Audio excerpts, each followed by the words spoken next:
Hello दोस्तों, अस्सलाम वालेकुम। Welcome back to my channel.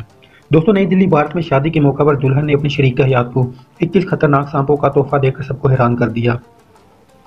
मज़ीद डिस्कस करने से पहले आप सब देखने वालों से रिक्वेस्ट है, चैनल को सब्सक्राइब करके साथ बने बेल आइकन को भी प्रेस कर दें।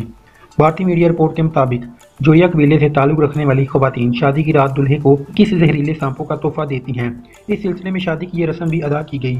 सिद्धती मैगजीन में शाया होने वाली रिपोर्ट के मुताबिक लड़की के वालिदैन रिश्ता तय होने से कई साल कबल ही सांपों की तलाश का काम शुरू कर देते हैं और शादी के रोज इन्हें खूबसूरत संदूक में बंद करके अपने दामाद को जहेज के साथ तोहफे में देते हैं। टांगों से महरूम दुल्हन ने अपनी ख्वाहिश पूरी करके मेहमानों को रुला दिया।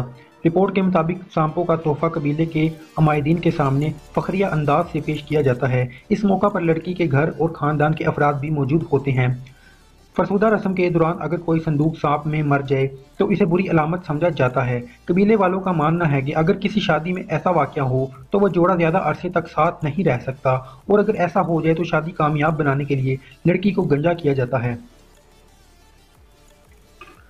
दोस्तों, मैं उम्मीद करता हूँ आपको मेरी ये बहुत ज़्यादा यूनिक इन्फॉर्मेशन पसंद आई होगी। अगर मेरी ये इन्फॉर्मेशन पसंद आई तो वीडियो को लाइक कीजिएगा और चैनल को सब्सक्राइब भी कीजिएगा और इस वीडियो को अपने दोस्तों के साथ भी शेयर कीजिएगा। अल्लाह हाफिज़।